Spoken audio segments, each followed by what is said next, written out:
the director of the Levant Institute for Strategic Affairs and Public Policy, is standing by for us.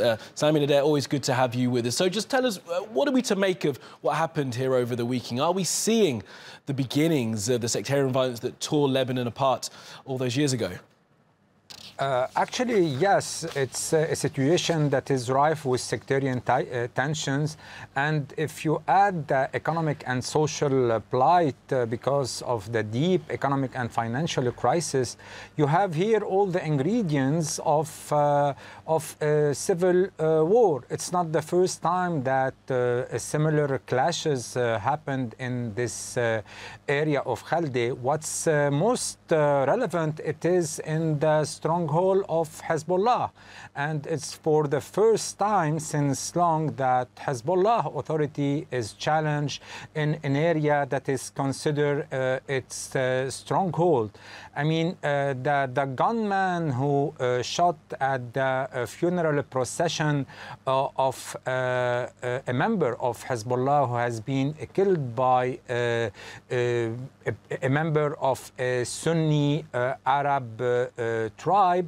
I mean, the shot that were fired at this funeral procession resulted in two dead among Hezbollah supporters.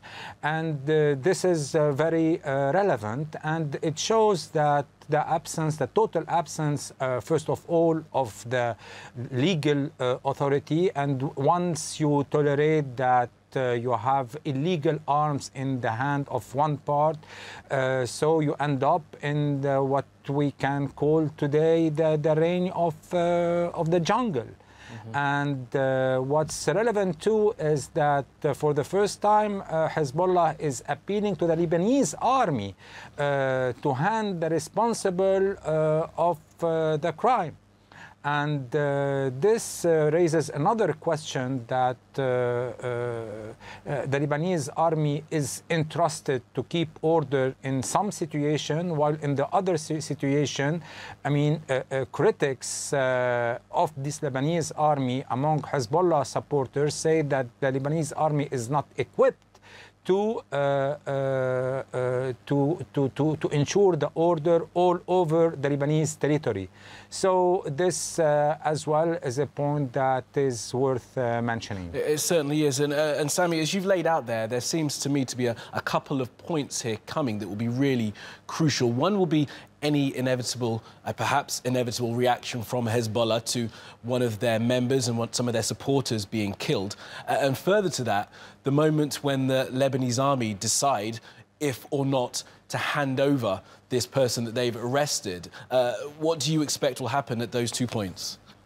I mean, here, the situation is really very critical because on one side, the question of the arms of Hezbollah is raised because of what's happening, and the Lebanese army as well here, is in a difficult situation because of this sectarian tension. How can the Lebanese army, for instance, tolerate that it will hand a responsible of a crime, because there is a crime that happened but belonging to one sectarian group, while it did not hand over another crime that happened 1 year ago, because let's remember this was a vendetta coup. Why those the culprits or that who were responsible of the crime that happened last year were not handed by the Lebanese army? So once more the Lebanese army in the middle of a fire, and it can be trapped into a sectarian tension. And it is not the first time where Hezbollah is trying to benefit from a special treatment. He's recoursing to the Lebanese army when this is suitable for him, and when it is not suitable for him, the Lebanese army is not up to the task. And this once more is putting on the table the very divisive question of Hezbollah arm and all arms that are not under the control of the legal state in Lebanon. Precisely right, Sami. And this is, I guess, the first time that you and I have spoken in a while where we haven't been talking about the political situation. I do wonder, this situation with Hezbollah and this shooting, does that sit as almost a sidebar issue to the efforts by the government to actually be able to run the country properly? Or are they so intertwined that they run concurrently together?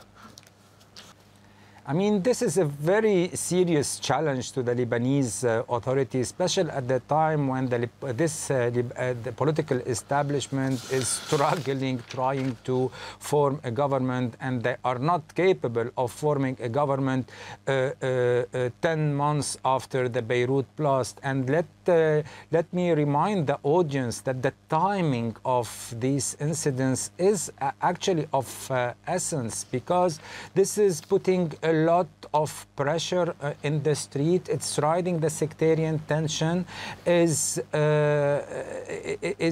rising the question of security once more at a time when all the Lebanese people are preparing to demonstrate the day after tomorrow to commemorate the Beirut blast, to the point that one, I mean, is rising question whether the timing of such incident is innocent or not, or the de facto force are trying all the means in order to raise or to create or to provoke security problem in order to keep the Lebanese citizen in their home, trying to prevent any type of big demonstration that is expected the year after tomorrow. Okay, Sami Nader, always after tomorrow, sorry. Yeah, we got it. Thank you very much, Sami. We always appreciate your analysis, sir. Thank you so much for being with us. All right.